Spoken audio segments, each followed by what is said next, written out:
¿La segunda, la tercera? La primera. Se estudia como la primera universidad. Pero yo no estudiaba. Es la segunda. ¿Y cuál fue la segunda? La primera en tiempos de Pepe Botella. Pero no se llegó a redactar esa constitución, ¿no? La redactaron con la invasión francesa, pero Pues, es controvertido. bueno, yo creo que ya estamos para empezar, ¿no, Carlos? Es el último paso del curso que hemos tenido durante toda la semana. Hemos hablado del manual Compass del Consejo de Europa y queríamos terminarlo, o por lo menos tenerlo durante... La verdad no habíamos pensado terminarlo, pero al final problemas de vuelos de Fusaima nos ha hecho hacerlo el viernes y tampoco está mal, porque es, bueno, terminar como colofón y hablar de algo que queríamos también introducir en este curso del Manual Compass del Consejo de Europa que hemos realizado en Granada, en el que hemos puesto también cosas de nuestra ciudad y de nuestra cultura y que combinan también con los derechos humanos. Y teníamos mucho interés en que hubiera una conferencia en estos momentos sobre la paz, sobre las distintas estrategias de la paz, y contamos con ello hoy con Husaima Moaida Peregrina, con quien tantos proyectos de AIFED llevamos juntas, y ella es una experta, verdadera experta en paz. Yo tenía mucho interés en que fuera ella, porque siempre he dicho que los jóvenes admitís mejor la comunicación interpares. Lo que os contáis entre vosotros tiene muchas veces más importancia que lo que os contamos gente de otras generaciones que ya no somos tan de vuestro mundo. Y Husaima, pues cuando yo la conocí, Husaima, ¿hará 4 años? 5 ya. Pues era una alumna del Máster de Altos Estudios Internacionales, como muchas de las que estáis aquí. Empezaba sus sueños, ya tenía la curiosidad de la paz y de intervenir en paz. Y en estos 5 años que la conozco y que la conocemos, pues ella ha desarrollado ya una importante trayectoria en muchas instituciones de paz. Y ahora mismo os voy a contar que es técnico de proyectos para el Mediterráneo en la Fundación Euroárabe, es profesora en la Universidad de Salamanca, es profesora en la Universidad de Granada, presenta ya por el doctorado, que estamos todos esperando el doctorado de Husaima como si fuera el regalo de Reyes. Su doctorado versa sobre la tesis de la resolución del conflicto sirio, un enfoque multitrack de la mediación de la ONU para Siria del 2012 al 2023. Ella es graduada en Ciencias Políticas, también graduada en Derecho, es también máster como vosotros en los Altos Estudios Internacionales y docente, es ayudante de investigación del Instituto de Paz y Conflicto de la Universidad de Granada, ha publicado libros muy interesantes y algunos que están por publicar que estamos esperando. En breve va a salir el libro de la resolución de conflictos sirios, una aproximación multitrack que tiene que ver con su doctorado.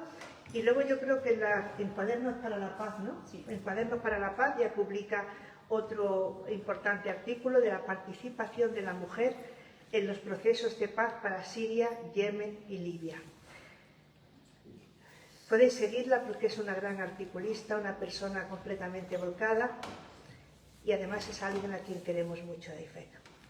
Yo me enorgullezco de compartir con ella muchos viajes, muchas cervezas, muchos vinos, muchas conversaciones, porque yo creo que Husaima y yo compartimos muchas cosas que nos unen, pero compartimos 3 cosas. Primero, una pasión por la literatura. Somos de ese tipo de gente que mantenemos la buena costumbre de recomendarnos libros. Una pasión por los viajes.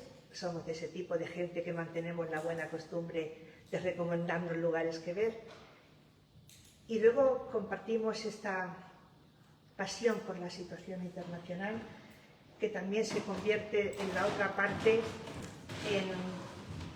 en un dolor, en una preocupación también por la víctima de todos los conflictos. Hemos querido centrarnos en la paz, en un criterio que las dos hemos hablado. Los conflictos están claros, abrimos los periódicos y están todos los conflictos, pero la paz... La otra noche me llamaba ya por teléfono y me decía, pero Maché, es que no sale una noticia de la paz. Yo, como iba a una cena del IEMED, no te quise dar ninguna mala noticia, pero el problema no es que no salimos en los periódicos. Si os fijáis en las conversaciones que mantenemos hoy, en las de los bares y las de la cerveza, todo el mundo tiene una posición de que hay que hacer esto, de que el otro ha hecho, de que el otro no ha hecho, pero yo no oigo conversaciones de hay que buscar un encuentro de paz, esto tiene una solución, esto tiene que tener un punto de encuentro. No está en los medios sociales porque no está en nuestra vida. Hemos sacado estas conversaciones de paz de nosotros mismos y porque además, Husaima, lo hemos hablado alguna vez, el conflicto para los que lo padecen es tremendo, pero para el que no lo padece y está alrededor tiene mucha pasión. Yo me posiciono con los míos, yo peleo, yo digo que los míos tienen razón, pero la paz no. El conflicto puede llegar a tener mitología, puede llegar a estar construido sobre mentiras, pero por desgracia la paz soporta mal la falsedad. La paz hay que construirla con datos, con metros cuadrados, con número de armas, con número de población, y este es el mundo de la paz. Esta mañana les decía, Husaima, porque hemos tenido, la que ha estado aquí, un encuentro de flamenco en La Peña, en el que identificábamos un poco los derechos humanos, con esta capacidad del flamenco de fusionarse con todos los estilos, de querer ser, no sé, de querer unir a todos y de admirar a todos. Y le decía que me gusta mucho la letra de este tango que dice, en lo alto del cerro de Palomares, unos dicen que nones y otros que pares. Y ahí ya hay un conflicto irresoluble. Pues bien, hay personas como Husaima que saben que además del 1 y el 2 existe el 1,5, el 1,6, el 1,4 o el 1,588, que es el punto donde los que piensan nones y piensan pares tienen que juntarse fundamentalmente para que no estén matándose unos a otros el resto de su vida. Creo que os va a gustar, creo que os va a interesar, creo que os va a dar estrategias para la paz y sobre todo os va a abrir caminos de cosas que como jóvenes podéis hacer para militar. Podéis militar en un bando de un conflicto, militar en otro, pero también hay una acción que es entre el conflicto y la paz, militar en la paz, como Husaima misma ha hecho. Muchas gracias, Husaima, por estar con nosotros. Muchísimas gracias. Y para acompañarnos hoy. Luego me voy a ir allí porque yo quiero verte. Como prefieras. Lo único que te voy a pedir, esto lo pongo porque si no se... De todas formas, no sé si es completamente necesario el micro. Bueno, yo lo voy a dejar por si acaso, pero creo que estamos en familia. Entonces, bueno, en primer lugar me va a permitir que te agradezca la presentación, es una presentación más extensa de lo que imaginaba. Quiero, ante todo, a pesar de esta presentación, quiero que ante todo tengamos una actitud, o a la hora de tratar este tipo de cuestiones, tengamos ante todo una actitud de humildad. Esta actitud de alguna forma se labra en la academia, o sea, cuando uno es un académico, cuando uno empieza a investigar, es consciente de todo lo que no sabe y eso te hace ser ante todo una persona humilde, o eso es lo que se debe, y esa actitud se debe mantener a lo largo de la vida, ¿no? Y por eso, ante una cuestión realmente tan compleja como es la inclusión, como es la juventud, como es el conflicto, como es la paz, etcétera, etcétera, yo os invito a que en ese sentido sí que seamos un poco más humildes, que miremos desde el punto de vista de lo que podemos hacer, de lo que podemos aprender, pero siempre sabiendo que nos queda probablemente mucho más por saber y por hacer. Eso no nos debe desalentar, eso es lo que tampoco hay que caer en eso, sino más bien todo lo contrario, ¿de acuerdo? Bien, la idea de esta presentación es la de proveer realmente herramientas, ¿vale? Algunos, me consta que algunos ya habéis estudiado cuestiones de paz, otros estáis en ello, otros os interesará más, otros os interesará menos. En cualquiera de los casos, la idea de la presentación es que se os pueda proveer algún tipo de herramienta de tipo teórico que os permita categorizar cuestiones, ordenar el pensamiento, establecer conexiones, que esto es algo que creo que todavía hacemos mejor que la inteligencia artificial, aunque bueno, no sé hasta cuándo. La idea, ya digo, que es con esta serie de herramientas de tipo teórico seamos capaces de identificar canales para la construcción del diálogo, seremos capaces de identificar potenciales narrativas para deconstruirlas, porque estamos constantemente siendo bombardeados por millones de narrativas, de un lado de otro, algunas más polarizantes que otras, pero en cualquiera de los casos, con este tipo de herramientas, la idea es que pues, podamos enfrentarnos a eso, ¿no? Que seamos capaces de nosotros, individualmente, decir, pues esto va de esta forma, yo soy capaz de construirlo y sé, por tanto, qué puedo hacer, ¿de acuerdo? Porque al final la deconstrucción lo que te da es agencia, ¿de acuerdo? Bien, y ante todo, el último objetivo de esta presentación, que creo que a lo mejor estoy siendo demasiado ambiciosa, pero la idea es que seamos capaces de reivindicarlo desde un punto de vista concreto, que es el de la juventud. ¿De acuerdo? Yo ya casi que me estoy acercando a los 30, mi juventud cada vez se va quedando atrás, pero en cualquier caso son herramientas que tenéis y que probablemente podréis compartir en algún momento, por lo menos sabéis que están ahí y podréis utilizarlas y compartirlas con otras personas que podrán utilizarlas igualmente, ¿de acuerdo? Entonces, con esos tres objetivos, la idea es adoptar el enfoque de la Agenda Juventud, Paz y Seguridad en concreto, que es como una de las grandes narrativas, a algunos sonará, a otros no sé cuán... Vamos a hacer una pequeña encuesta rápidamente. ¿Cuántos conocemos algo de la Agenda Juventud, Paz y Seguridad ya? Algo. Vale, pues partimos de la base. Probablemente os suene. Con que os suene ya me vale. Y si no, pues vais de aquí con eso. La idea de la Agenda Juventud, Paz y Seguridad es precisamente establecer un link, por primera vez, relativamente novedoso dentro de lo que es la narrativa global, porque estamos operando desde un punto de vista... Lo vamos a hacer desde un viaje del top al down, ¿vale? Estamos en narrativa global. Y en narrativa global, la Agenda Juventud, Paz y Seguridad nos ofrece por primera vez una conexión entre elemento juventud, elemento paz y elemento seguridad. Elemento juventud y elemento seguridad, hasta cierto punto, desde prácticamente el 11S, estaba ya más o menos evidente. Se quedaba evidenciado dentro de narrativas de prevención de la radicalización, etcétera, etcétera. Hay todos los proyectos que probablemente habéis lidiado o habréis escuchado de prevención de la radicalización, del extremismo, etcétera, etcétera. Por tanto, juventud y radicalización y seguridad, concretamente, y además una percepción de la seguridad muy concreta, que es la de una seguridad nacional, ya estaba presente. Lo que nos ofrece la Agenda Juventud, Paz y Seguridad es precisamente el elemento paz y el elemento agencia de la juventud dentro de la paz. ¿De acuerdo? Eso es lo novedoso, aunque esta, digamos, sería una de las grandes claves que quiero que os llevéis de aquí, ¿vale? Bien, ¿por qué estamos hablando de esto? Este es un índice, el índice global de paz, ¿vale? El Global Peace Index, que lo podéis utilizar, de hecho os invito a que lo hagáis, os invito también a que analicéis la metodología, que seáis críticos con ella también, ¿vale? Esto es un índice y como índice se ha hecho por seres humanos y por seres humanos que han adoptado un posicionamiento metodológico concreto. ¿Esto qué quiere decir? Porque yo cuando me enfrento a ese índice, pues soy capaz de decir, oye, pues a lo mejor yo adoptaría otra categoría, añadiría otra categoría, aparte de las que analice ya este índice. Pues eso os invito a hacerlo, igualmente, ¿vale? Los índices se construyen, ¿de acuerdo? Pero bueno, este es uno de los índices más avalados globalmente, de los más citados, de los que más recurrimos desde la academia, ¿de acuerdo? Para intentar medir la paz, ¿de acuerdo? Entonces, aquí tenemos dos grandes colores, ¿de acuerdo? Lo que tiende a lo verde, verde oscuro, ¿vale? También, y lo que tiende a lo rojo, amarillo, ¿de acuerdo? Toda esa zona, aquí estaremos dividiendo regiones del mundo que en principio son más conflictivas frente a otras que no lo son tanto, ¿verdad? Esto ya nos está indicando claramente qué países son considerados más pacíficos frente a cuáles no lo son, ¿vale? Bien, se me olvida mencionar en este sentido que el indicador se construye en esa metodología que os señalaba sobre la base de, primero, conflictos, qué tipo de conflicto doméstico puede haber dentro del país, qué tipo de conflictos internacionales o interestatales, ¿de acuerdo?, se están produciendo, el nivel de militarización que está presente, por ejemplo, también dentro de ese país, ¿de acuerdo?, y la seguridad ciudadana, ¿de acuerdo?, esto sería más desde un punto de vista policial.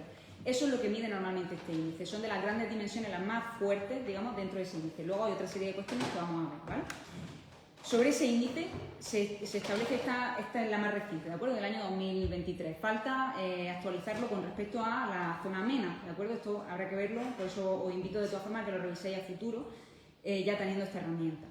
Entonces, de lo que podemos extraer, esto es una foto del 2023, pero si miramos hacia atrás, si miramos desde pasados 15 años aproximadamente, el índice global nos muestra una degradación de un 0,42, ¿de acuerdo? Exactamente, que nos muestra que de alguna forma el mundo ha tendido a degradarse en términos de paz, ¿vale? ¿Esto qué significa? Pues, y concretamente, bueno, podemos ver países concretamente que en el año 2023 han sufrido un mayor deterioro, ¿de acuerdo? Haití, Mali, Ucrania, Rusia, evidentemente aquí está faltando la situación actual, ¿de acuerdo? En Israel, Palestina. Pero todo esto pues ya nos está indicando, ¿de acuerdo?, zonas, regiones, nos está ubicando, nos está indicando dónde están los conflictos, dónde falta paz, etcétera, etcétera, ¿vale? Esto es una foto. Por eso estamos hablando de esto y con esto ahora lo vamos a conectar, ¿de acuerdo? La idea de toda la presentación es que conectemos dos grandes ejes, juventud e inclusión en particular, ¿vale? La agencia, incluir la participación de la juventud, darle agencia dentro de la paz, ¿de acuerdo? Esos dos grandes ejes los vamos a conectar. El de la situación actual de los conflictos, nos va a permitir desembocar en la inclusión. ¿Qué ocurre? Este índice, digamos, una de las cosas más valiosas que nos provee es que no solamente se centra en lo rojo, ¿de acuerdo? No se centra en determinar qué es lo que causa los conflictos, ¿de acuerdo? Esta es la pregunta estrella en investigación para la paz, es qué causa la violencia, ¿no? ¿Qué causa los conflictos? ¿De acuerdo? Evidentemente tenemos respuestas desde la antropología, desde la psicología social, desde la sociología, desde la ciencia política. Por supuesto, cada disciplina da su granito de arena a la hora de responder esta gran pregunta. Pero la pregunta que se hace este índice no es solamente qué causa los conflictos, es qué causa la paz. ¿Qué factores están detrás de la paz? ¿De acuerdo? Y esto nos lleva no solamente a mirar a estos países, ¿de acuerdo?, a estas regiones que se encuentran en rojo, sino que nos lleva a pensar y decir, oye, ¿y en los que están en verde, por qué consideramos los que están en verde paz? ¿De acuerdo? ¿Por qué esas regiones son más pacíficas? Son preguntas, como imagináis, son dos caras realmente de la misma moneda, ¿de acuerdo? Nos preguntamos por la violencia, pero nos preguntamos por la paz. Y la gracia de esto es que nos lleva, y aquí vamos a dar el primer paso, vamos a dar el primer paso teórico, ¿de acuerdo?, a estos dos grandes conceptos, ¿vale? Estos dos grandes conceptos nos propone Galtung, ¿de acuerdo?, a mediados del siglo pasado, uno de los grandes autores, ¿de acuerdo?, impulsores de la investigación para la paz. Y él nos propone dos grandes conceptos a la hora de entender todo esto. Y ahora vamos a ver cómo está todo conectado, ¿vale? Él nos propone el concepto de la paz negativa y el concepto de la paz positiva. El concepto de la paz negativa es realmente simple. Es sencillamente ausencia de violencia. Sencillamente, entre comillas, porque realmente no hay nada aquí fácil, ¿vale? Pero la paz negativa, en principio, está pensando sobre todo en esos países en rojo, ¿de acuerdo? Está diciendo, ¿vale? Aquí, ¿qué es lo que una de las grandes diferencias entre los países que estaban en rojo y los países que estaban en verde? ¿Cuál era? Pues dentro de los indicadores que os he señalado, porque existe un conflicto armado, violento, ¿de acuerdo? Hay un alto grado de militarización, o incluso estamos hablando de conflictos entre estados, ¿vale? Eso es, ante todo, paz negativa. Aquí tenemos un problema. En esos países en rojo tenemos una falta de paz negativa. Probablemente lo que suele ocurrir también es que a la paz negativa se le solapa la paz positiva.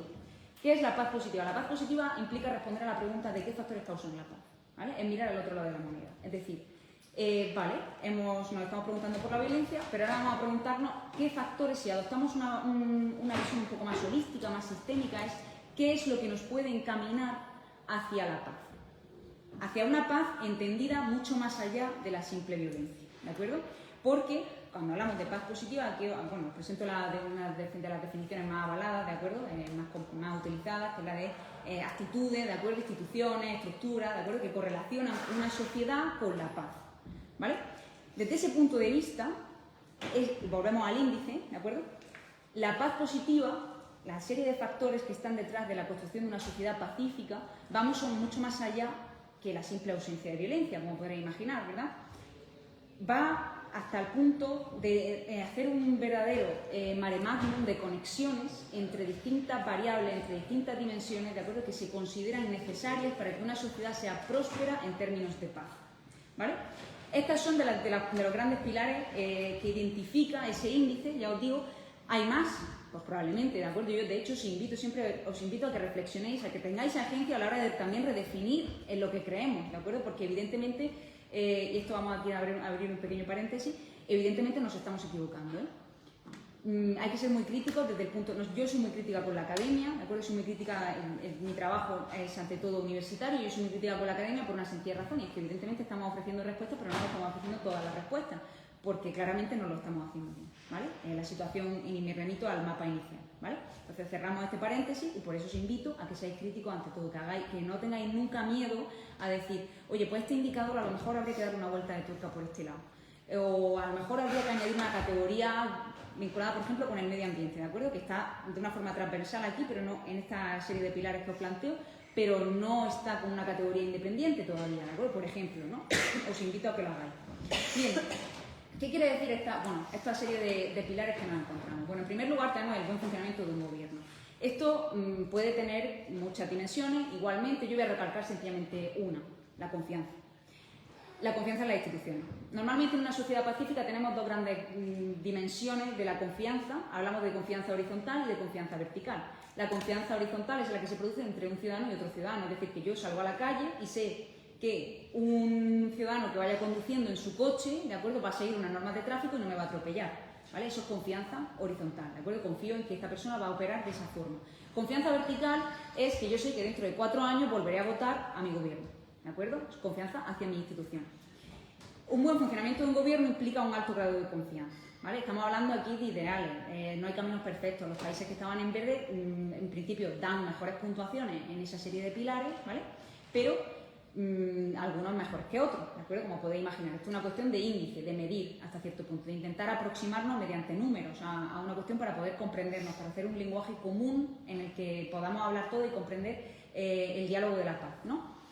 El buen funcionamiento de un gobierno, de la distribución equitativa de los recursos. Esto, cuando hablamos de recursos, no nos quedemos en la simpleza de recursos materiales, ¿de acuerdo? No estamos hablando exclusivamente del poder del dinero, ¿de acuerdo? Estamos hablando de recursos tan complejos como el poder, ¿de acuerdo? El poder político, la distribución del poder político.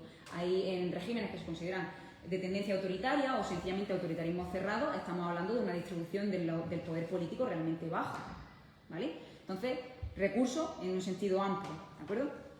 De hecho, nosotros partimos, uno de los conceptos de conflicto es precisamente una situación asimétrica. Un conflicto social es aquel que nace de una distribución asimétrica de los recursos dentro de una sociedad, ¿de acuerdo? Estamos hablando, ya os digo, como recursos materiales, pero también pueden ser recursos inmateriales, como por ejemplo el acceso a la educación, ¿de acuerdo? Eso también es un recurso y eso también se tiene que evaluar dentro de este pilar, ¿vale? El libre flujo de la información, ¿esto qué significa? Esto fundamentalmente habla de tener una estructura mediática, y mediática en un sentido amplio de la palabra, porque tendríamos que incluir las redes sociales, etcétera, etcétera, que operen bajo una serie de valores, ¿de acuerdo?, de difusión, de libertad informativa, ¿vale? Aquí, como podéis imaginar, cada uno de estos pilares tiene un compendio de amenazas, ¿vale?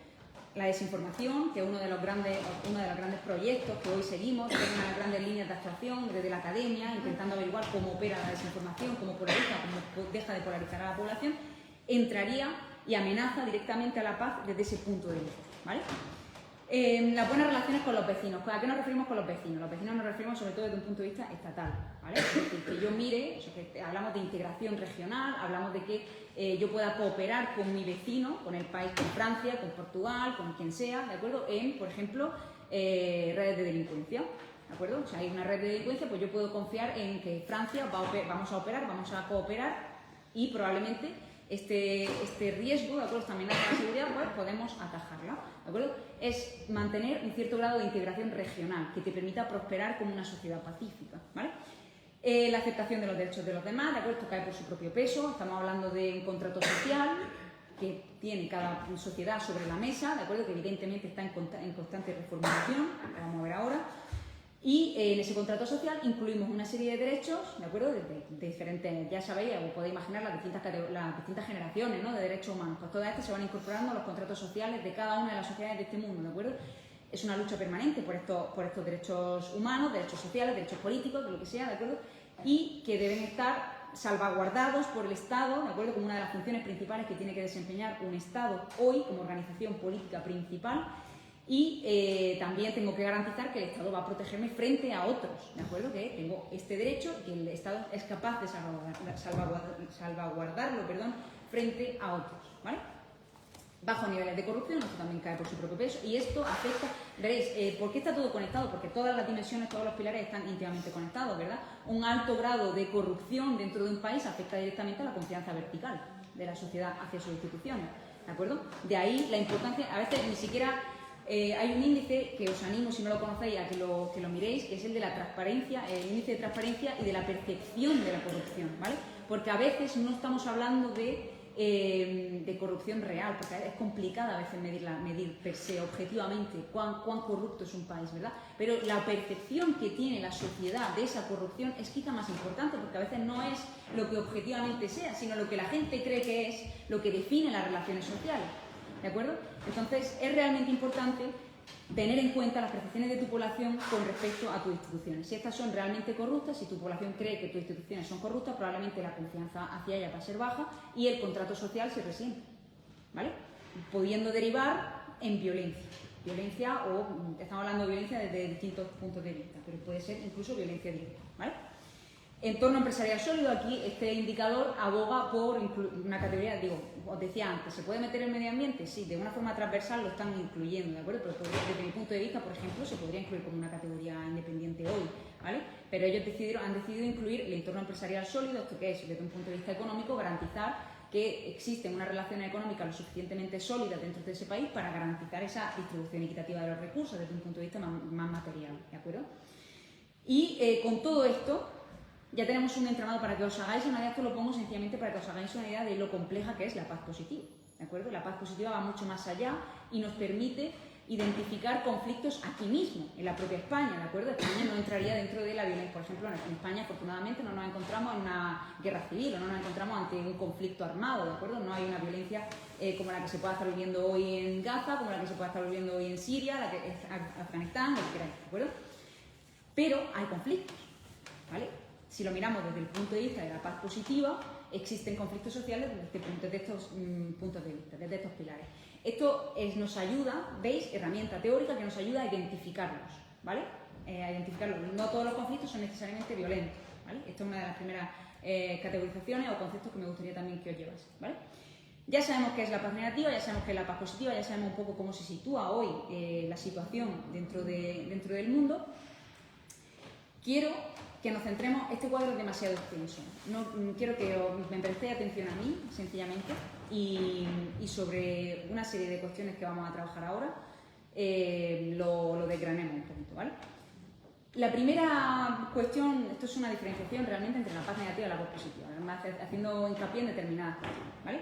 Ya sabemos cuáles son los objetivos de la paz positiva y sabemos cuáles son los objetivos de la paz negativa, ¿vale? Sabemos que, por un lado, en la paz negativa buscamos la ausencia de violencia, sencillamente, mientras que en la paz positiva buscamos mucho más, ¿de acuerdo? Buscamos la ausencia de violencia desde un punto de vista cultural, estructural y directo, ¿vale? Que ahora volveremos a retomarlo, qué significa todo esto. Pero me interesa precisamente lo que os he rodeado en circulito, ¿vale? El despliegue, cómo se despliega la paz negativa, cómo se despliega la paz positiva, ¿cuándo ocurre todo esto? ¿Por qué? ¿Por qué es importante saber esto? Porque normalmente operaremos los que trabajamos por la paz, ¿de acuerdo? Que afortunadamente somos muchos, más de los que parecen a simple vista, vamos a operar en esos momentos, ¿de acuerdo? Normalmente siempre hay un proceso de paz, el proceso de paz en Colombia, el proceso de paz estos procesos de paz son muy visibles, se ven con facilidad, ¿verdad? Salen en los medios de comunicación y normalmente operan sobre la base de la paz negativa, porque tú lo que vas buscando es ante todo un cese de la violencia, ¿vale? Mediante un acuerdo político. En la paz positiva no hay una fecha de comienzo y una fecha de final, ¿de acuerdo? Es un proceso que está en constante evolución, ¿vale? Ahora volveremos a este tema del despliegue. El segundo punto que os quería plantear es el de cómo afrontamos el conflicto desde el punto de vista de la paz negativa y desde la paz positiva. Cuando enfrentamos el conflicto desde el punto de vista de la paz negativa, no estamos atajando realmente las raíces del conflicto. Si nosotros buscamos exclusivamente un cese al fuego, un cese a hostilidades, lo que sea, el cese de la violencia, en definitiva de la violencia más directa, ¿de acuerdo? Eso no ataja las raíces de un conflicto, ¿vale? Estás frenando la violencia, sin más. Ahora, para que tú operes en las raíces del conflicto necesitas una intervención mucho más profunda, ¿vale? Y que opera a muchos más niveles con muchos más segmentos sociales. Porque ¿qué ocurre normalmente en la paz negativa? Desde ese punto de vista, vamos a hacer un poquito de interacción. Desde el punto de vista de la paz negativa, cuando afrontamos el conflicto, ¿con quién me interesa hablar fundamentalmente? ¿Con quién tengo que hablar? Si lo que quiero es parar la violencia, ¿con quién hablo? Violencia en un sentido estricto de la palabra. con el gobierno, con el actor que tiene las armas, que porta las armas, ¿verdad? Si quiero paz positiva, no me puedo centrar exclusivamente solo en ello, ¿de acuerdo? Si quiero redefinir incluso un contrato social, como ocurre muchas veces, no me puedo centrar exclusivamente en los actores armados, ¿de acuerdo? En los que ya sea el gobierno, ya sea el actor armado no estatal que sea, ¿de acuerdo? Me interesa ir mucho más allá, necesito incluir a muchas más partes de la sociedad, incluir muchas más partes de la sociedad, juventud, mujeres, sociedad civil, ¿de acuerdo? De ahí esta agenda, ¿vale? ¿De acuerdo? Ahí está la agenda de juventud para la seguridad, la agenda de mujer para la seguridad, etcétera, etcétera, ¿vale? Por último nos vamos a ir a las condiciones, ¿vale? Tenéis también el tema de las estructuras, de los valores que se promueven, ¿de acuerdo? Yo os invito sencillamente a que lo leáis, tenéis ahí la autora que realiza esto, alguacil, ¿de acuerdo? Un artículo que podéis encontrar con relativa facilidad si os interesa profundizar en este tema, pero me quiero centrar exclusivamente en esas dimensiones. En el tema de las condiciones. Las condiciones que se despliegan para de alguna forma intervenir en la paz negativa, me la habéis dicho hace un segundo, sencillamente opero de una forma casi que elitista, bastante exclusiva, bastante incluyente, con actores que normalmente portan las armas, ¿de acuerdo? Entonces las condiciones para la paz negativa va a ser intentar calmar a este tipo de actores, ¿de acuerdo? Encontrar un acuerdo que les permita, ¿de acuerdo? Que les incentive a dejar las armas, esa es la idea. Mientras que la paz positiva es mucho más compleja, como podéis imaginar, ¿de acuerdo? Estamos lidiando con muchas más cuestiones y hay que planificarla, ¿de acuerdo? Y en esa planificación entra la inclusión, entra la participación. Y ya le estamos haciendo un guiño al segundo eje de la intervención que os quería plantear, a incluir jóvenes, ¿de acuerdo? Bien, sabemos cómo es esto, sabemos las diferenciaciones fundamentales entre paz negativa y paz positiva y vamos a profundizar en esas categorías que os planteaba, ¿vale? Vamos al despliegue, volvemos al tema del despliegue en la paz negativa y la paz positiva. Ya sabemos cómo se despliega una intervención en el marco de una paz negativa. Pues normalmente cuando hay un periodo de guerra, la guerra en un sentido estricto de la palabra, ¿de acuerdo? Hay un conflicto armado abierto, opero en ese momento para frenar la violencia, sin más, paz negativa, ¿de acuerdo? Pero vamos a pensar, si pensamos desde el punto de vista de la paz positiva, hay una aportación realmente interesante que os decía antes, la paz positiva es un proceso casi que constante evolución, ¿verdad? Eso nos lleva al concepto de la paz perpetua. La paz perpetua realmente ya la propuso Kant en su momento, Immanuel Kant, el filósofo, ¿de acuerdo? La paz perpetua hoy la redefinen desde el punto de vista de la paz, la autora, desde un punto que si os interesa el tema debéis conocer, como Tania Pfaffenholz. Tania Pfaffenholz es la que propone esto, el tema de la paz perpetua. Y de aquí podemos extraer una serie de lecciones. La primera de las lecciones es que la paz es una práctica y como práctica no necesariamente va a estar siempre enmarcada en un proceso estándar. Normalmente, ¿cómo operamos desde el punto de abajo arriba? Top-down. De arriba abajo. ¿De acuerdo? Top-down. ¿Cómo operamos normalmente? Operamos con un marco de actuación. Un mediador, cuando va un mediador de la ONU, vamos a poner, opera sobre la base de una guía que le dice, en un conflicto intraestatal, por ejemplo, pues vamos a intervenir para garantizar un cese, ¿de acuerdo? Vamos a producir, después normalmente, si hablamos de conflictos intraestatales, necesitas unas elecciones, redefinir un gobierno, ¿de acuerdo? Y redefinir normalmente una constitución. Eso es el marco clave, ¿de acuerdo? El ABC prácticamente de un mediador hoy en la ONU, ¿vale? Esto es muy criticable, por supuesto, porque estamos hablando de intervenciones ya hechas, que no tienen en cuenta el contexto. Este es uno de los grandes debates dentro de la investigación para la paz, ¿de acuerdo? Que es adáptalo al contexto, miramos de arriba abajo, miramos de abajo arriba, ¿no? Estas son, ya os digo, uno de los debates más prominentes. Pero, con lo que quiero que os quedéis sencillamente, es que eso, no necesariamente es un proceso tan estandarizado como lo que os acabo de plantear, ¿de acuerdo? En ese sentido, si nos vamos a contextos que se encuentran desde un punto de vista, desde la paz negativa, en contextos de violencia abierta, ¿de acuerdo? Siria, vamos a poner el caso de Siria, ¿de acuerdo? Y lo queremos llevar a un contexto de paz positiva o mínimo de cese a la violencia, ¿de acuerdo? Lo que ocurre normalmente es que los procesos no van a ser lineales. Aunque normalmente nos hayan enseñado, muy probablemente os lo estén enseñando en el máster, la curva, ¿de acuerdo? De prevención, falla la prevención, empieza a escalar la violencia, llega a un punto álgido, ¿de acuerdo? Parece que en ese punto álgido nos damos cuenta de que no merece la pena seguir matándonos. Entonces empieza a bajar la violencia y llegamos a un acuerdo, ¿de acuerdo? Se alcanza un acuerdo y baja la violencia. Este proceso tan estandarizado, evidentemente no es así. Los procesos no son tan lineales, ¿vale? Y esta es la gracia de empezar a cuestionarnos todo desde el punto de vista de la paz perpetua. Desde el punto de vista de los contextos en los que ya existe paz positiva, donde vamos a poner España, ¿no?, por ejemplo, o Francia, cuando se produjeron o se siguen produciendo las manifestaciones, las protestas en Francia, de los chalecos amarillos, de cualquier tipo de manifestación o protesta que podáis imaginar en el contexto de uno de los países en verde que veíamos al principio, ¿de acuerdo?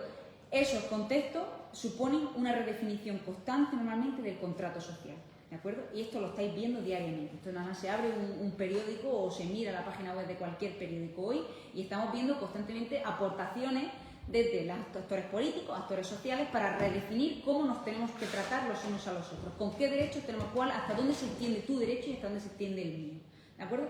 Esa redefinición constante del contrato social es un proceso de paz, ¿vale? Y es un proceso de paz que no está estandarizado, que no es tan fácil de ver porque no es lineal, porque tiene sube y baja, ¿de acuerdo? Igual que pasa en un conflicto armado, ¿de acuerdo? Sube y baja. De repente estalla la violencia de nuevo, pero esto no quiere decir que no existiera antes un conflicto, ¿verdad? Si ahora estalla la violencia de nuevo en Siria, se ha apagado un poco los medios de comunicación. Si quiere decir que no hay violencia, sigue habiendo violencia, claro que hay violencia, ¿de acuerdo?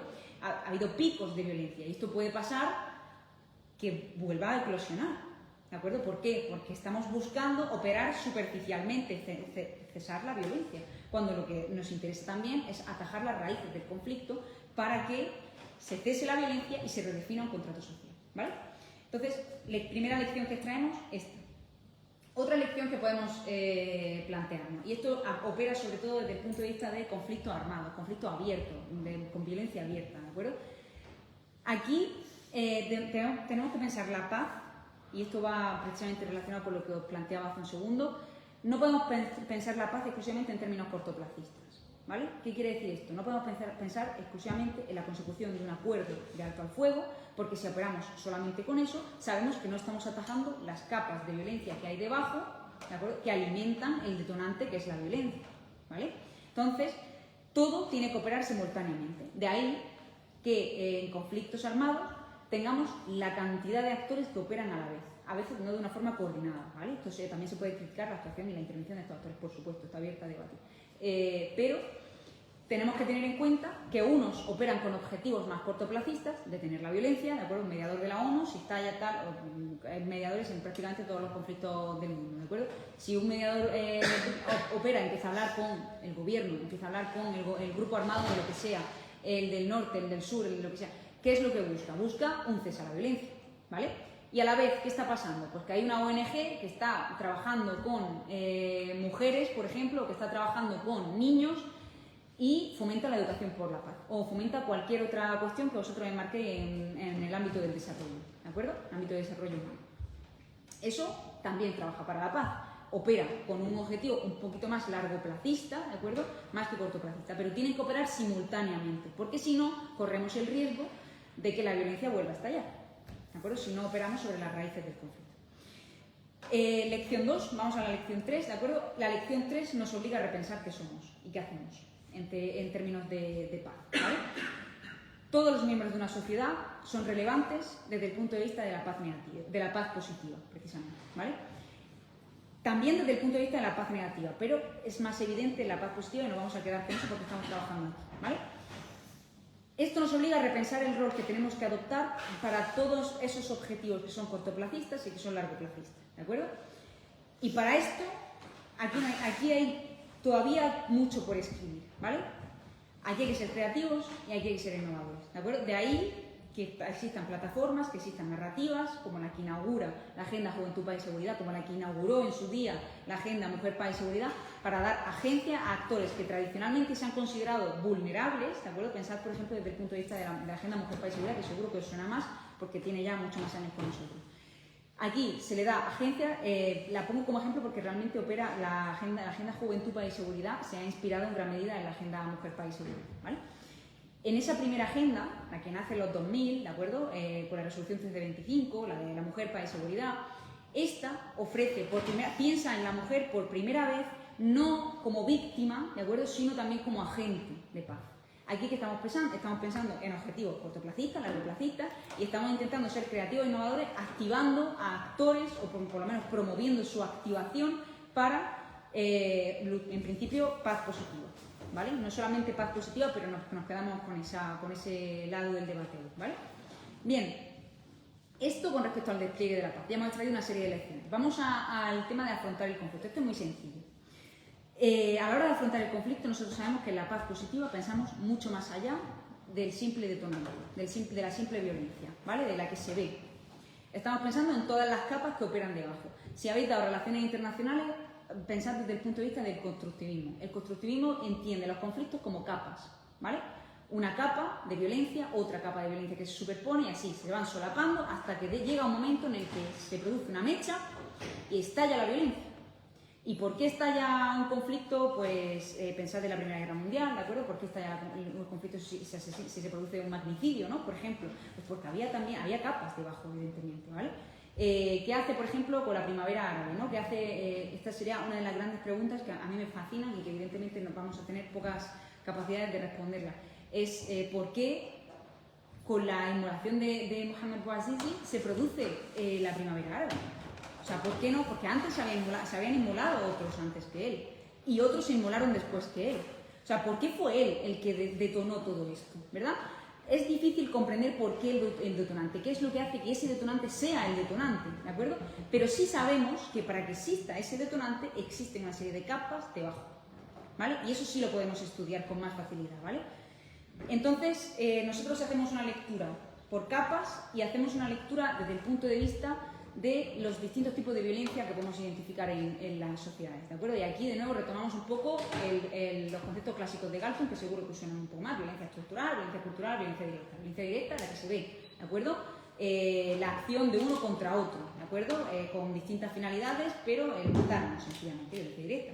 Violencia estructural, todas esas capas, esa estructura social que permite que existan esos desequilibrios sociales, esa falta de distribución equitativa de los recursos y que alimenta el conflicto social, ¿de acuerdo?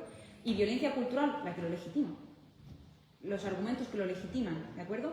Que da la sociedad para justificar que haya pobres y ricos, para que da la sociedad para justificar la violencia de género, por ejemplo. Eso está ahí, ¿de acuerdo? Eso es violencia cultural, la que lo justifica, la que arma todo y hace que se cierre el círculo de la violencia hasta cierto punto, ¿vale? Entonces, con esas distintas capas que operan, ese triángulo de la violencia, ¿de acuerdo?, que operan todas estas capas, nos permite ver la paz mucho más allá, ¿vale? Esta es la lógica. La lógica es que veáis que la paz no es solamente que se sienten 2, 3 personas, 4 grupos armados en una mesa, sino que la paz positiva tiene muchos más actores presentes y ahora nos toca a nosotros también activarnos, ¿de acuerdo? Esto hasta cierto punto que estamos haciendo hoy se puede considerar parte, ¿de acuerdo?, de objetivos vinculados con paz positiva, ¿vale? Bien, esto con respecto a afrontar el conflicto, pero no me resisto, además esta es mi especialización, o sea, yo me centro sobre todo en inclusión de actores tradicionalmente excluidos en procesos de paz. Las condiciones, recordad esa última variable que os hacía un circulito, en torno a la que os hacía un circulito. ¿Qué condiciones favorecen la paz positiva? En principio hay muchas, ¿de acuerdo? Nos vamos a centrar aquí exclusivamente en una. Podemos pensar en más. De hecho, os invito a que lo trabajéis, que lo investiguéis, que lo veáis. La inclusión hoy se trabaja como una herramienta que favorece la paz positiva, también la paz negativa, ¿vale? Ahora lo vemos.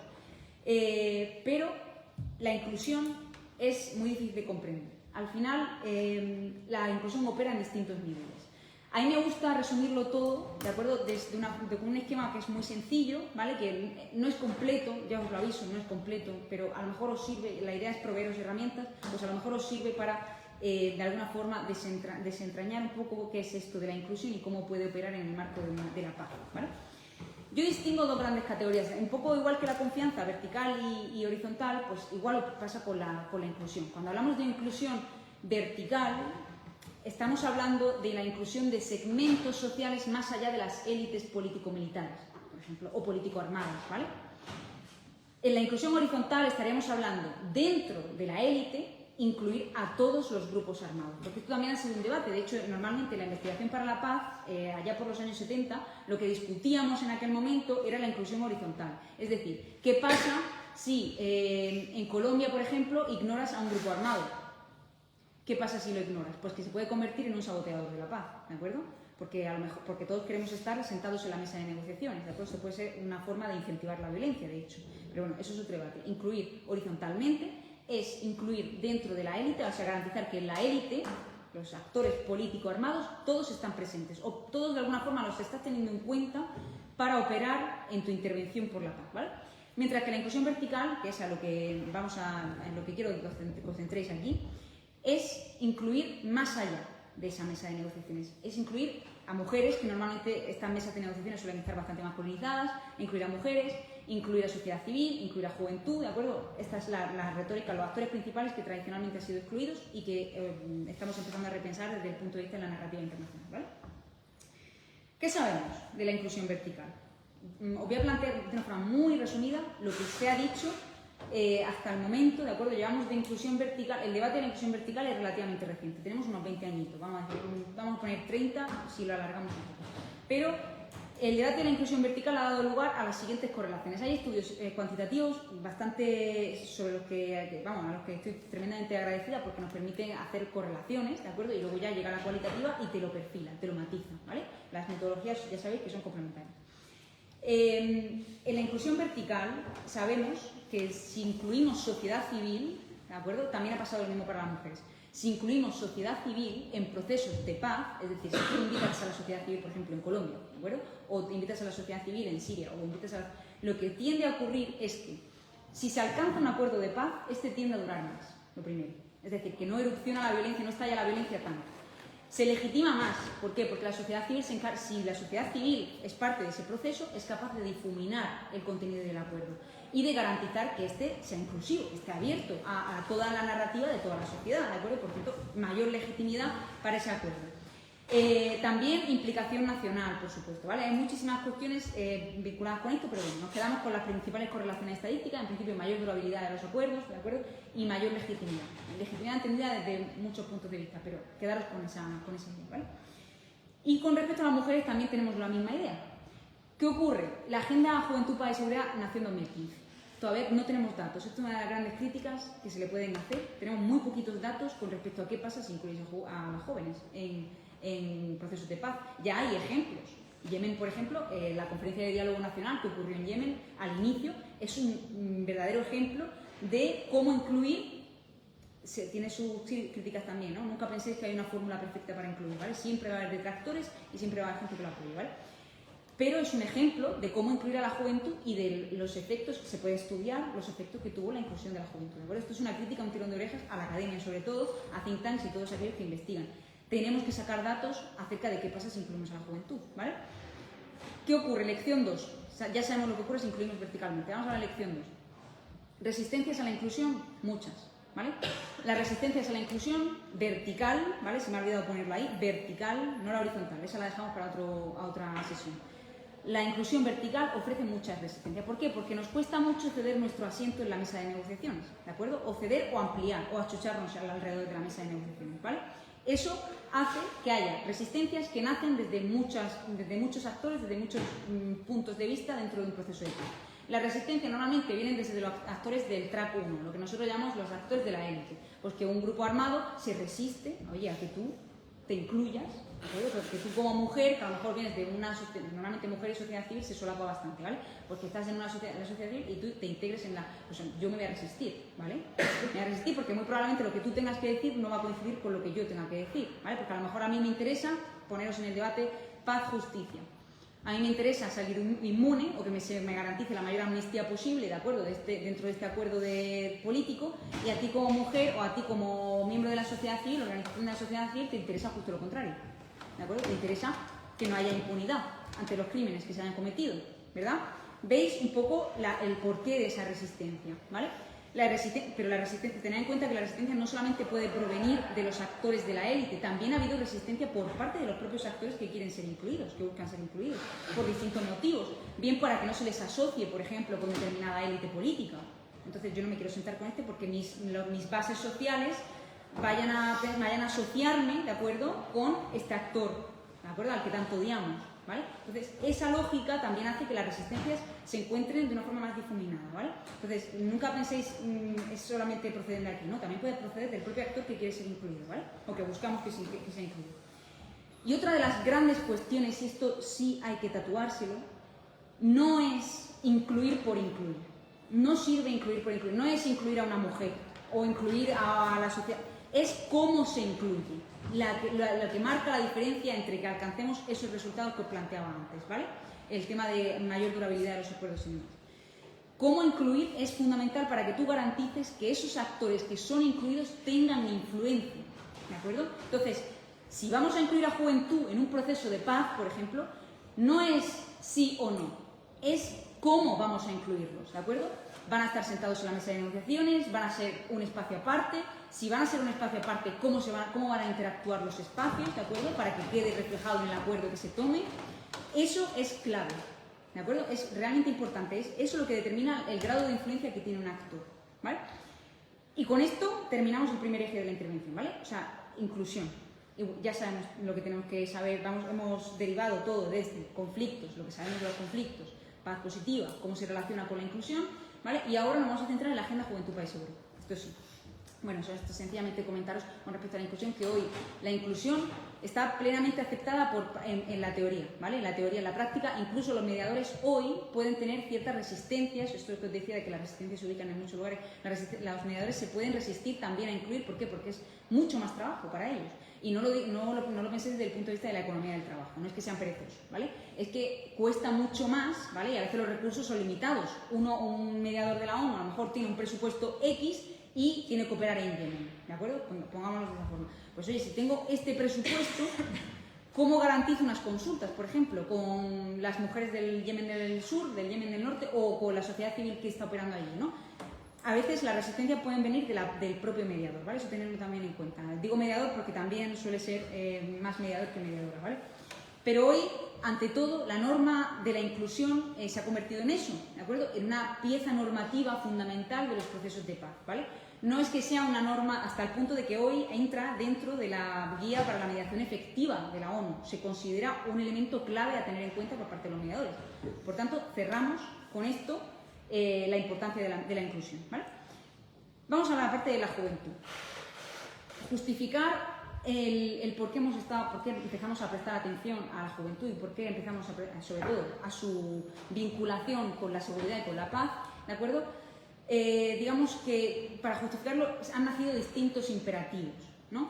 Yo lo he resumido de alguna forma en 3 grandes imperativos. El primero es el imperativo geopolítico, muy sencillo.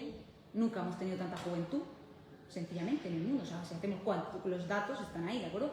Hoy tenemos un segmento de juventud bastante alto, como nunca lo hemos tenido en la Tierra, ¿vale? El imperativo demográfico es que una buena parte, ¿de acuerdo? 600 millones viven de esa juventud, viven en el marco de conflictos armados, y esta vez sí estamos pensando desde el punto de vista de los que estaban en rojo, ¿de acuerdo? O amarillo, aquellos que están cerquita de conflictos armados abiertos, ¿de acuerdo? Etcétera, ¿vale? Imperativo demográfico, ¿por qué incluimos? ¿Por qué prestamos atención a esto? Imperativo geopolítico, imperativo demográfico, imperativo securitario. Y este es el que ha dominado el discurso, esto es lo que os decía al principio de la intervención, empezábamos con esto. Este es el que ha dominado el discurso hasta hace relativamente poco. Prácticamente durante 15 años, hasta el nacimiento, desde los 2000 hasta el 2015, ha dominado la narrativa internacional. ¿Esto qué quiere decir? La juventud se ha asociado tradicionalmente a extremismo y a radicalización, ¿de acuerdo? Entonces, la percepción que se tenía desde lo global, desde los foros globales, es juventud igual amenaza. Problema, que juventud igual amenaza no es así, ¿de acuerdo? Es mucho más, la juventud hace mucho más. Entonces, el problema está donde está su agencia para otras cosas que no sea la radicalización o que no sea el extremismo, ¿verdad? Y esto es lo que reconoce la Agenda Juventud, Paz y Seguridad, ¿vale? Normalmente hemos tenido, para haceros estereotipos, ¿no? Cuestiones que aparecen normalmente en el marco de procesos de paz, pensando en juventud, ¿no? O comentarios que se han hecho, narrativa, etcétera, etcétera. La narrativa siempre ha sido, la juventud es o es bien o es víctima, ¿de acuerdo? Es una juventud vulnerable, ¿de acuerdo? Han sido los niños, los que son reclutados, por ejemplo, para ser soldados, etcétera, etcétera. Vulnerables, en principio, ¿verdad? O verdugos. Son peligrosos, son extremos, son violentos, ¿de acuerdo? Se han reclutado para matar, efectivamente, ¿vale? O sea, la lógica que ha existido en el discurso internacional. También se han considerado incluso spoilers, saboteadores de la paz, ¿de acuerdo? Amenazas para un proceso de paz. O también, desde el punto de vista de su activación política, se les ha definido como desinteresados, demotivados, apáticos en general. ¿Vale? Estos son los grandes estereotipos que han pululado de alguna forma y que han calado en la narrativa internacional, ya os digo, fundamentalmente durante más de 15 años, realmente, ¿vale? Pero hasta mínimo estamos empezando a remendar el error en 2015, o sea, tenemos muy poquitos años de Agenda Juventud, Paz y Seguridad, ¿vale? Esta es una forma muy resumida, ¿de acuerdo?, de entender cómo ha nacido la Agenda Juventud, Paz y Seguridad. Veréis, todo esto comienza realmente en Amán, en Jordania, ¿de acuerdo?, donde se celebra, ya había antes una serie de precedentes, ¿de acuerdo?, también ha habido todo un proceso, imaginad, tanto la Agenda Mujer, Paz y Seguridad como la Agenda Juventud, Paz y Seguridad, todas estas agendas que promueven una narrativa diferente a la más securitaria dentro de lo internacional, siempre tienen un proceso de activismo detrás brutal. Y está, bueno, tenéis literatura en este sentido, ahí sí podéis encontrar bastante literatura que analiza pues cómo se han abierto coaliciones por parte de organizaciones internacionales y ONGs internacionales, ¿de acuerdo?, que operan entre lo local y lo internacional para promover esa nueva narrativa, ¿vale? Todo esto culmina en este foro que tiene lugar en Amán, ¿de acuerdo?, con el título que finalmente llevaría a la agenda, y en esa declaración, hay apartados de esa declaración que hoy se han volcado en la Agenda Juventud, Paz y Seguridad, ¿de acuerdo?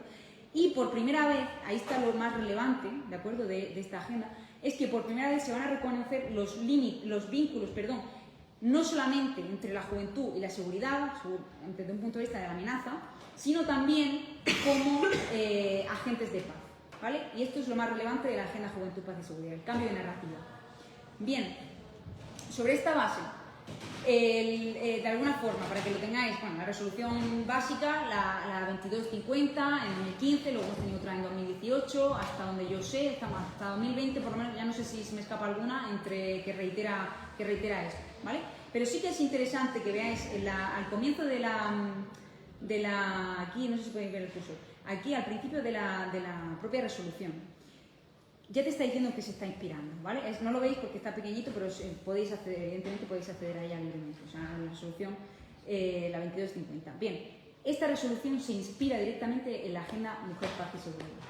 ¿Y esto por qué es interesante? Porque nos da a los académicos, a los investigadores, a los peace builders en general, nos ofrece ya un bagaje, ¿de acuerdo? Ya nos dice, bueno, pues a lo mejor si estamos estableciendo paralelismos con las mujeres, con la Agenda Mujer, Paz y Seguridad, pues a lo mejor los errores que cometimos entonces podemos evitarlos ahora, ¿vale? Entonces, esta es la idea. Por eso es interesante que tengáis en cuenta siempre el preámbulo de esta serie de resoluciones, porque te están diciendo en qué se están inspirando, qué es lo que están reiterando previamente, ¿vale? Bien, aquí pues, hemos resaltado una parte de la resolución, sencillamente pues se habla de prevención, de resolución, como agentes cruciales, finalmente, para la construcción de la paz, y esto es interesante. Urge a los Estados a crear mecanismos para la participación, ¿vale? Esto habla directamente con el primer eje de la intervención, el de la inclusión, ¿de acuerdo? Es crear espacios para que tenga lugar esa inclusión, ¿vale? Bien, sobre esa base, estos han sido los grandes ejes. No he sido un poco desafortunado la elección de colores, no sé si la podéis ver muy bien, pero bueno, de todas formas, ahora lo vamos a ver recorrer, ¿de acuerdo? La Agenda Juventud, Paz y Seguridad se basa en estos grandes ejes, 5 ejes fundamentales, trabajan esas líneas, que de alguna coinciden en algunos casos con la Mujer, Paz y Seguridad, la Agenda Mujer, Paz y Seguridad, y que de alguna forma promueve esa narrativa de agentes de juventud como agente constructor de la paz, ¿vale? Tenemos un eje de prevención, ¿de acuerdo? Un eje de participación, de protección, de separación y reintegración y de alianzas, ¿vale? Ahora vamos a ver un poco en qué consiste cada uno y ya podemos cerrar el círculo de la intervención. Pero sí que es interesante que prestéis atención a una cosa, si os interesa el tema, si queréis trabajarlo o sencillamente si en algún momento lo encontráis en vuestras carreras, prestad siempre atención desde el punto de abajo arriba, lo que os decía antes, que prestad atención al contexto. A lo mejor lo que se considera joven en Yemen no es lo que se considera joven en España, o en Italia, o en México, ¿de acuerdo? Estas variaciones de la definición de juventud, porque al final, ¿qué es la juventud? Es una etapa de transición, en buena parte, ¿vale? ¿Qué es la juventud? Se define diferente en cada sociedad. Normalmente, ¿qué ha hecho la Agenda Juventud, Paz y Seguridad? Definirlo en torno a una horquilla de edad, entre los 18 y los 29, ¿vale? Entonces, esto es lo que aquí operamos. Ahora bien, ¿siempre es así? No, no siempre tenemos que tener un criterio numérico. en ocasiones, para determinadas culturas, es cuando te casas, por ejemplo, o cuando tienes tu primer hijo, ¿vale? Eso puede ser la definición de qué es juventud, ¿vale? Hay criterios antropológicos también que se tienen que tener en cuenta, lo digo porque, como herramientas que os estoy intentando proveer, tengáis siempre en cuenta cómo se define juventud en cada contexto, ¿vale? Porque puede ser que a lo mejor te encuentres con una disonancia entre la agenda Juventud, Paz y Seguridad y tu línea de actuación, y ahora de repente te encuentras con que estás trabajando con un colectivo que a lo mejor la agenda no lo entiende como juventud, pero tú en tu contexto sí, ¿vale? Problemas que pueden ocurrir en intervenciones reales, ¿vale? Pero bueno, volvamos un poco a la base para que construyamos, que tengamos herramientas. Bien, esto, bueno, os lo voy a resumir rápidamente, ¿de acuerdo? Para que, por cierto, que los materiales, si los queréis, la presentación es vuestra, ¿de acuerdo? Si ya me encargaré, se lo daré a Mache y ella ya os lo haga llegar. El eje de protección es sencillo, o sea, en la teoría, ¿no? En la teoría es sencillo. ¿Qué quiere decir esto? ¿Cuál es la lógica? La lógica es garantizar la protección fundamentalmente de los civiles, pero pensando especialmente en el colectivo de los jóvenes, en esa horquilla de edad, ¿vale? Entonces, es interesante que se menciona, ¿de acuerdo?, el tema de la violencia sexual, porque la violencia sexual siempre se ha trabajado sobre todo desde el punto de vista de la agenda mujer, paz y seguridad, y esto aquí hay una intersección, la intersección entre mujeres jóvenes, además, ¿de acuerdo? Entonces, la agenda juventud le hace un guiño a la de mujer y le dice, oye, que hay que tener en cuenta que dentro de esa protección, ¿de acuerdo?, tú lo que tienes que garantizar, en el caso, sobre todo, ya digo, en esa intersección de mujeres jóvenes, es, en el caso de la violencia sexual o por razón de género, ¿de acuerdo?, tener siempre en cuenta esa lógica, que la protección es con los civiles, pero con todo lo que sabemos de la violencia sexual se incorpora en la agenda Juventud, Paz y Seguridad, ¿vale? Está haciéndole un guiño a todo lo que ya sabemos, ¿vale? Y también, evidentemente, que si se han cometido crímenes en este sentido, como suele ocurrir, pues que se ponga fin a esa impunidad, ¿de acuerdo? Esto es un guiño a la justicia, de nuevo, al debate de la justicia-paz.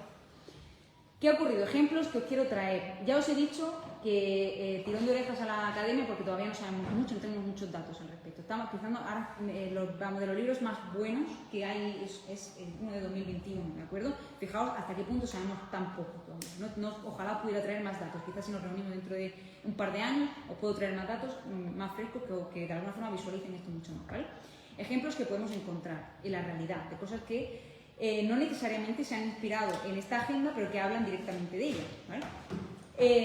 Veréis, como os decía antes, la tendencia tras el 11S ha sido la securitización de la juventud, ¿vale? Desde un punto de vista negativo, a considerarla amenaza para la paz, de hecho, amenaza para la seguridad. Entonces, de aquí han emergido una cantidad de políticas de seguridad estatales o contraterroristas en muchísimos países, pues desde Mali hasta Myanmar, ¿de acuerdo?, que han puesto el foco en los jóvenes desde ese punto de vista. Y esto de alguna forma ha inaugurado una especie de violencia estructural, ¿vale?, que desde la que muchos jóvenes se resisten, ¿de acuerdo?, se resisten a ser considerados de esa forma, a ser considerados como amenaza. Entonces, hay una serie de ejemplos, os traigo aquí algunos, ¿de acuerdo?, pues en Pakistán, en Camerún, ¿de acuerdo?, también está en Sudán del Sur, donde de alguna forma a veces se colabora incluso con el Estado, ¿de acuerdo?, para redefinir su narrativa, redefinir la política nacional. Esto lo que, de hecho, esta primera, la coalición sobre derechos y responsabilidades de Pakistán, y la de el Local Youth Corner, ese también, los dos están operando directamente con las autoridades en Camerún y con las autoridades en Pakistán, para redefinir la política nacional, ¿vale?, para que no sea solo juventud igual a amenaza a la seguridad, ¿vale? Entonces, desde este punto de vista, pues lo que estaban haciendo, por ejemplo, en Pakistán, emplean la educación, ¿de acuerdo?, para, ante todo, empezaron de esa forma. Esta organización empezó de esa forma, enfrentar el reclutamiento forzado o las consecuencias del reclutamiento forzado de los jóvenes, ¿vale? O en Camerún, por ejemplo, trabajan un poco a posteriori, rehabilitación y reinserción, ¿de acuerdo? Entonces, están operando con instituciones penitenciarias, policía, etcétera, etcétera, para reinsertar a los que han sido fruto de esa lógica de la juventud igual a amenaza a la seguridad, los que han operado dentro de esa intersección, reinsertarlos, ¿veis? Juventud opera como agente para la reinserción y juventud se reinserta como agente, ¿de acuerdo?, como agente de paz. Entonces, es interesante que veáis siempre esa lógica, para que esa esquemita de agencia, tal, para que os sirva a la hora de identificar rápidamente lo que está ocurriendo, lo podamos ver, una estructura mental. La gracia es que todas las teorías que os enseñan en clase y todo esto, son categorías mentales, ¿vale? Os sirven para reconocer rápidamente cuestiones en la realidad. Y si ya tenemos toda una teoría detrás, es porque ya sabemos muchas cosas de las consecuencias que pueden derivar y nos puede incluso indicar, hacer guiños a lo que puede ocurrir en el futuro, ¿vale? Entonces, cuando se están enseñando teorías en clase, sé que a veces puede resultar un poco complicado, no se le ve la aplicabilidad práctica, pero la tiene, ¿de acuerdo? Todo esto tiene una aplicabilidad directa. También, por ejemplo, fijaos, esta fundación es realmente sencillo lo que están haciendo. Esto es una campaña que es la de Nagafa Biladna, operan sencillamente limpiando las calles. ¿Qué diréis?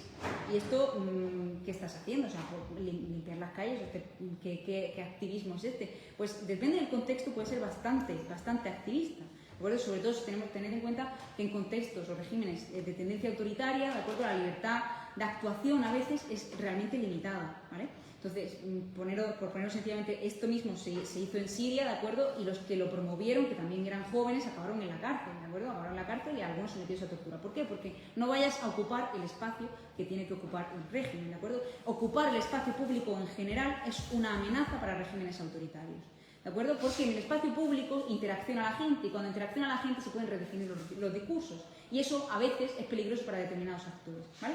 Entonces, pero volviendo a este tema, lo que están haciendo en Limpiemos Nuestro País, coge ejemplos, o sea, limpia literalmente las calles y a la vez en las redes sociales y demás habla directamente de la corrupción y lo de la limpieza le da una vuelta de tuerca, dice limpieza no solamente literal de lo que hay en la calle, sino limpieza también de corrupción en el país, ¿vale? Entonces, han elaborado una narrativa también en la web, ¿vale?, donde es más fácil operar para ellos, que alimenta esa limpieza en los dos sentidos, ¿vale? Entonces veis a gente de construcción de paz positiva directamente.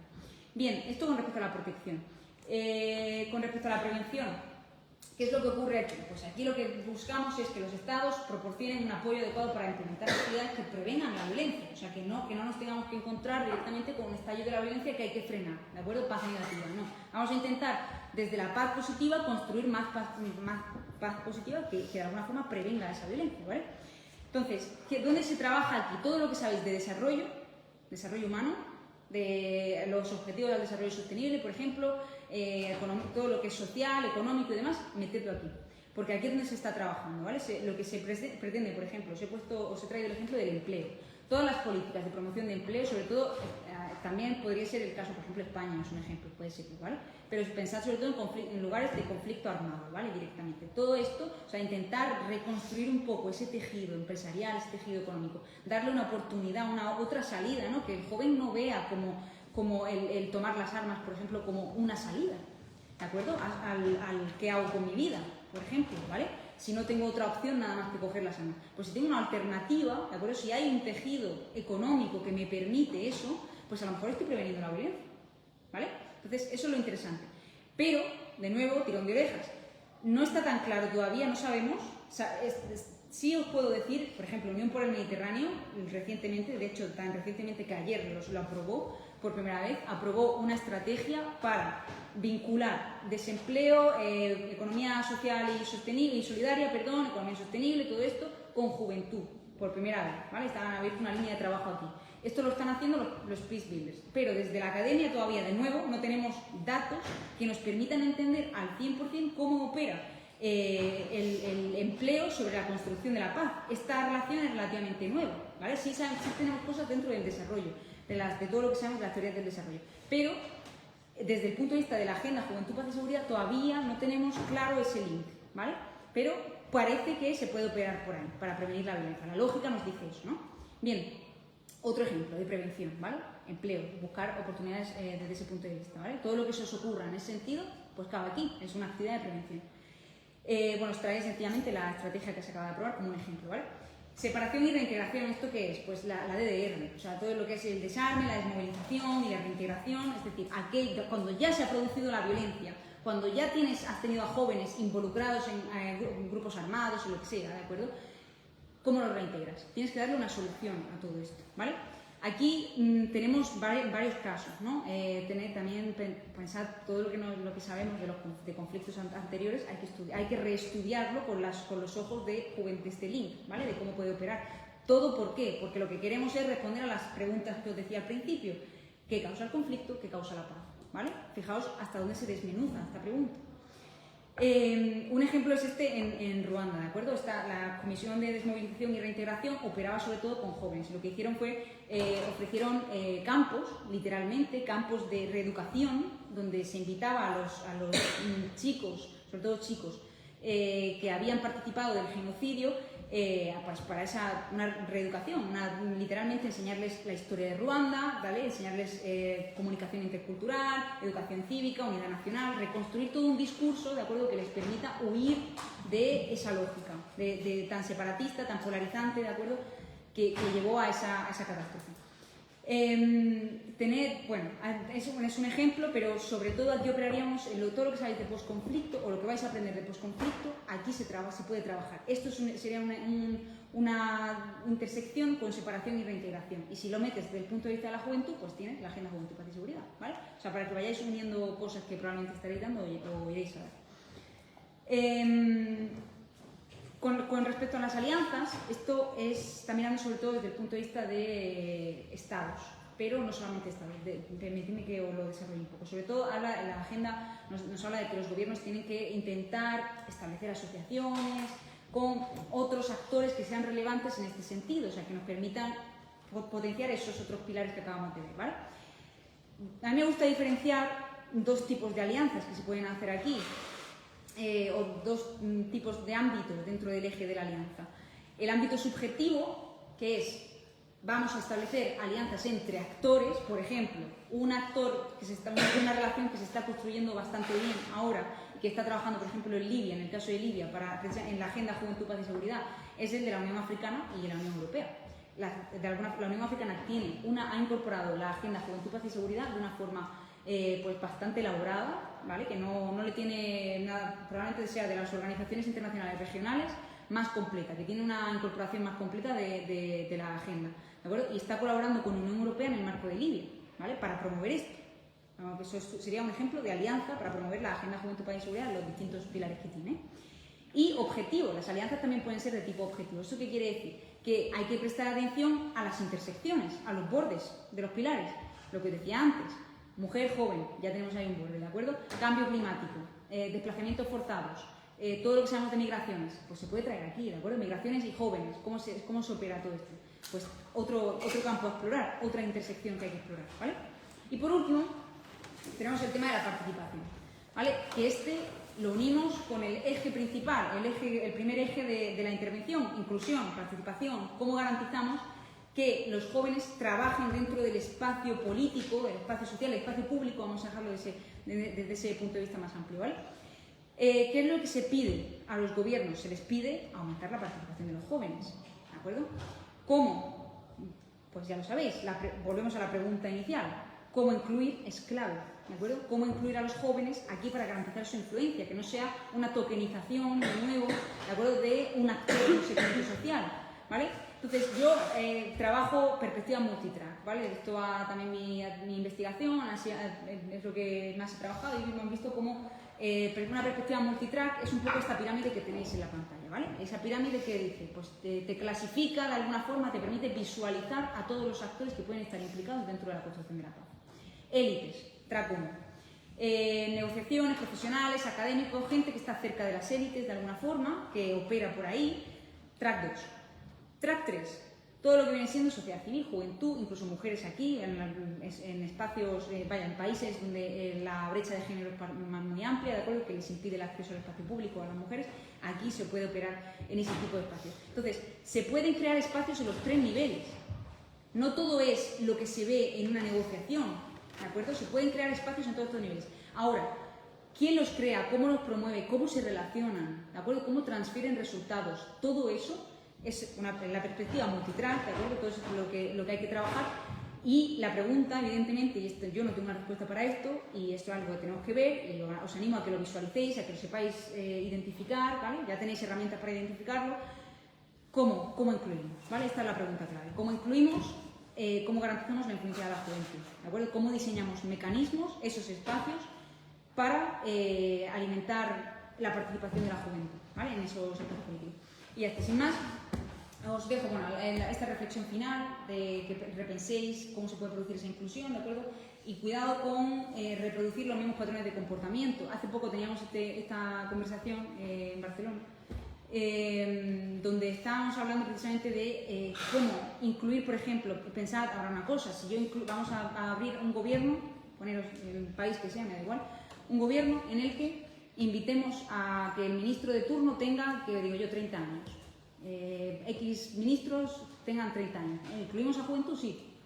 Pero si acabamos reproduciendo los mismos patrones de comportamiento que se estaban reproduciendo ya en ese espacio antes, ¿de acuerdo? A lo mejor no estamos permitiendo que nazca una narrativa diferente a la que había ya en ese espacio político. Y si no nace esa narrativa, probablemente acabemos vamos a seguir haciendo la misma ecuación y cometiendo los mismos problemas, ¿de acuerdo? Cayendo en los mismos obstáculos y sin realmente encontrar soluciones innovadoras para garantizar la protección de la paz desde un punto de vista, ya sabéis, positivo.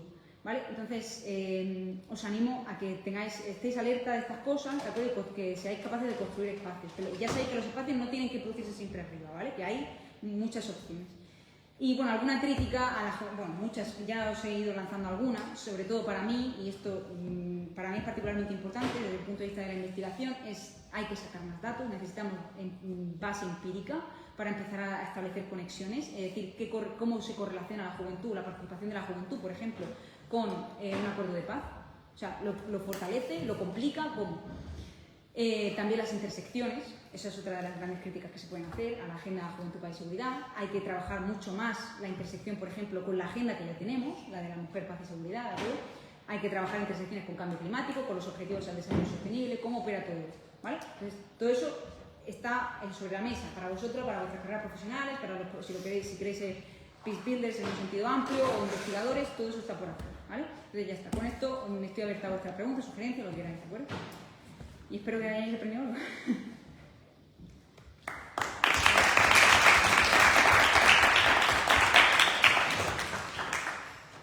Yo te quiero hacer una pregunta, José Emma. Enhorabuena por toda tu investigación con la paz. Vamos a ir al terreno práctico. Quiero decir, nosotros nos podríamos mover todos en un track 3, o la mayoría de nosotros podíamos actuar. Si nosotros quisiéramos de pronto aquí los que estamos juntos convertirnos en agentes de paz en estos track 3, ¿tú qué consejo nos darías? ¿Qué podríamos hacer prácticamente? O sea, cualquiera de nosotros queremos ahora decir, pues queremos convertirnos en agentes de paz. ¿Eso cómo se empieza? ¿Se levanta uno por la mañana o cómo es esto? A ver, muy probablemente si tenéis este perfil y estáis interesados, si habéis hecho este curso o esta formación, ya sois agentes de paz de alguna forma, ¿vale? O ya tenéis esa visión y eso ya es interesante, ¿no? O sea, yo creo que ya estoy hablando con agentes de paz, pero partiendo de ahí, para mí es particularmente importante el eje de la participación, ¿vale? Este es el que más he trabajado yo, de nuevo tengo un sesgo, ¿vale? ¿Esto qué quiere decir? ¿Que los demás no se pueden hacer cosas? Claro que sí, pero os animo a que lo exploréis, porque yo no soy especialista en eso, si me refreno un poco más, ¿vale? Pero desde el punto de vista de la participación, realmente hay un concepto en ciencia política, no sé si hay algún politólogo por aquí, hay un concepto en ciencia política que es el de la sofisticación política y el de la cultura política, que van un poco de la mano. La sofisticación, voy a ir a lo práctico, no te preocupes, que sé que es lo que vas buscando. Desde la sofisticación política lo que se va buscando es que el ciudadano sea un ciudadano activo, ¿vale? Pero también hay que ser conscientes del siglo en el que vivimos. Vivimos en un siglo donde estar ocupado viene siendo un estado del WhatsApp. O sea, estar ocupado literalmente es la lógica. Entonces, pedirle al ciudadano más es realmente complejo. Yo creo que tenemos que reflexionar en torno a todo esto, de la sofisticación política y mantener una cultura política participativa. Pero fuera de todo esto, yo, ante todo, la promoción de espacios. Para mí eso es lo que más he visto que funciona. He visto la promoción de espacios donde los jóvenes realmente sean capaces de cambiar la narrativa. Y no estamos hablando, porque que vengan, es fácil, ¿no?, reproducir los mismos patrones de comportamiento que hemos tenido, porque es lo que hemos visto siempre, ¿no? Pero esto no quiere decir que eso es lo que funciona. Es relativamente fácil que venga una persona, pues vamos a poner mayor de 30 años, ¿de acuerdo?, a explicarte cómo tiene que ser el mundo, ¿vale? Es que yo no soy, no sé cuántas veces lo habré escuchado en mi vida, yo no soy el futuro de nada, yo soy el presente ya, y llevo siéndolo desde que pisé esta tierra allá por el 3 a.C. Entonces, es importante que dejemos ese discurso, esa narrativa de no, estamos luchando por que presentarle a construir un mundo mejor para nuestros hijos. No, tus hijos están ya viviendo aquí en el mundo. O sea, son el presente, no es el futuro de nada, ¿vale? Partiendo de ahí, esto te permite recuperar agencia, ¿vale? Y decir, es que a mí me toca hacer algo, ¿vale? Y ahora volvemos a qué podemos hacer de una forma práctica. Para construir espacios, nosotros tenemos relativa facilidad, porque vivimos en una situación completamente privilegiada, desde luego. O sea, vivimos en democracias, en principio, en democracias relativamente consolidadas, de acuerdo que sí, que tienen sus fallos, democracias, en definitiva. Yo tengo la libertad de expresarme, de salir a la calle y de dar mi opinión con respecto a algo. Y tengo el derecho y el deber de escuchar a lo que dicen mis conciudadanos. En este sentido, vivimos en esa situación, vamos a explotarlo. Vamos a construir espacios que de alguna forma puedan, y para mí es lo más relevante, que de alguna forma puedan conectarse con otros. Porque creo que lo que estamos fallando es que tenemos 100.001 iniciativas de jóvenes, o para los jóvenes, o por jóvenes, pero no están conectadas. No se coordinan. Para mí el fallo es la coordinación. Uno de los fallos en torno a los que podríamos reflexionar es ese, el de la coordinación. Y el de garantizar que esto se materialice en algo. Que si viene alguien a formarte, vale, muy bien, pero que al final de la formación yo diga, oye, pues voy a extraer una serie de recomendaciones de política pública, por ejemplo, y me voy a sentar con mis compañeros de la formación de menos de 30 años a decir cómo me gustaría, por ejemplo, desde cómo me gustaría que se diseñase el parque que están construyendo al lado hasta cómo me gustaría que fuera mi constitución en casos donde se está redefiniendo el contrato social por completo, ¿no? Entonces, es importante eso, es importante ser conscientes de que los jóvenes, esto no es permanentemente siendo espectadores, es que los acostumbramos a que sean espectadores pasivos. O sea, desde que empiezan el colegio hasta que van a la universidad y terminan las lecciones magistrales es la norma. Y peco, porque yo peco, o sea, yo me uno aquí porque a mí me han enseñado esa forma de docencia y aunque intente cambiarla, es verdad que es fácil regresar a ella. Entonces, los hemos acostumbrado a ser espectadores pasivos hasta cierto punto. Hay que darles agencia y decir, vale, ahora te toca a ti, ¿cómo harías esto? Un caso práctico, ¿cómo redefinirías, por ejemplo, la política de cambio climático, la política de transición? ¿Cómo garantizarías, por ejemplo, que se tiene una visión de género? Preguntémosles a ellos, pero no solamente preguntémosles a ellos, es que ellos tengan espacios para redefinirlo, para sacar resultados y que de esos resultados, de nuevo, otra de las grandes cuestiones es que esos resultados se materialicen de alguna forma, pero porque existan conexiones. ¿Qué quiero decir? No sirve de nada que una iniciativa saque X resultados si esos resultados se van a quedar para esa iniciativa. Se tienen que difundir. Y la difusión no es a tontas y a locas. Hay que elegir bien la difusión. La difusión hay que definirla muy bien. Es una estrategia en toda regla. Es ¿a quién me interesa que lea esto? O sea, si yo estoy haciendo vamos al tema del cambio climático. Si estoy redefiniendo la política de transición ecológica, por ejemplo, pues voy a intentar hablar con el ministro de Transición Ecológica o voy a intentar hacerle llegar mis resultados de alguna forma. Y hay que empoderar a los jóvenes para que no tengan miedo de decir, oye, es que el ministerio esto está en Madrid, esto está muy lejos de mí. No. Hay formas de llegar y esto debería ser la norma, de hecho, la comunicación ciudadana y la comunicación entre vertical y horizontal. ¿De acuerdo? Entonces, construcción de espacios donde se les dé agencia, se les guíe, ¿de acuerdo? Porque es cierto que a veces necesitamos acompañarlo de lo que llamamos el empoderamiento, ¿no? La historia del empoderamiento, la historia de la formación siempre, ¿no? Formación, pero ahora con tu formación que hagas algo, que no sea de la nada, que no te den un libro y tal, no, que se desarrolle de alguna forma. Entonces, para mí es particularmente importante, desde mi punto de vista, la construcción de esos espacios. Esos espacios no tienen por qué ser siempre físicos, pueden ser espacios virtuales, que den continuidad, por ejemplo, a algo que se ha hecho, a una iniciativa que ha sido puntual, pues vamos a darle un poco de continuidad. Y ahora, esta iniciativa la vamos a conectar con esta otra, por ejemplo, que está sucediendo, o que se han trabajado el mismo tema. Que estemos al loro de que esto puede abrir verdaderos mapas de espacios para la juventud, que te permita, que a un joven le permita decir, oye, pues esto se está haciendo en Barcelona, por ejemplo. Estoy hablando desde el punto de vista español, pero esto se puede trabajar en casi que en cualquier lugar del mundo donde haya cierta capacidad de movimiento. Si estamos hablando de autoritarismos o zonas en conflicto, evidentemente el espacio de actuación público es más limitado. Los peligros son mayores. Hay que hacer verdaderos análisis de cuáles son esos peligros, para no poner en peligro a nadie, porque realmente, o sea, el caso de Sudán, por ejemplo, de antes, estos jóvenes, algunos se han puesto en peligro, ¿de acuerdo? Si os animo a que leáis el caso con más detenimiento. Ha habido peligro real para la integridad física de esos jóvenes, ¿no? Entonces, hay que realizar todo un análisis muy sensible esto de la sensibilidad al contexto, ¿no? Que tanto se habla. Pues realmente hay que tenerlo muy en cuenta aquí, en la construcción de esos espacios. Espacios virtuales, espacios que conecten y espacios que generen algo que se transfiera de alguna forma, que haya difusión de esos resultados, porque si no, muchas iniciativas, mucho dinero en iniciativas, que esto suele ocurrir también, genial, porque mejor que se invierta en dinero, yo siempre pienso que mejor que se invierta en dinero en eso que en otra cosa, que a lo mejor sea más vinculada con violencia, ¿de acuerdo? Pero vamos a hacer algo más, vamos a mirar, que tener objetivos de transferencia de esas cosas y que los jóvenes, que se les siente a decir, no, ahora es que tienes un objetivo y es diseñar una política pública o que tu política, o dar recomendaciones sobre cómo mejorarla, por ejemplo, ¿vale? Es sentarnos a hacer eso y empoderarlos desde el minuto cero, empoderarlos idealmente desde el colegio, pero claro, esto es mucho más complicado, pero por lo menos los que estamos al loro de esto, los que estamos sensibilizados en todo esto, que lo podamos llevar a cabo, ¿sabes? Entonces, para mí esta es lo de las grandes cuestiones. Y luego que no tengan miedo a hablar con un ministro. No hay que tener miedo a hablar con nadie, en principio, o sea, para nada. Primero, empezando por ahí, ¿no? Y mucho menos si estamos hablando de democracia. Pero hay que empoderarlos también a que no haya timidez en ese sentido, de... Oye, pues es que lo que yo tengo que decir es importante, porque formo parte de esta sociedad, porque no tengo un futuro, es que este es mi presente. ¿Cuándo voy a empezar entonces a ser agente de la política pública? Cuando tengo 40 años.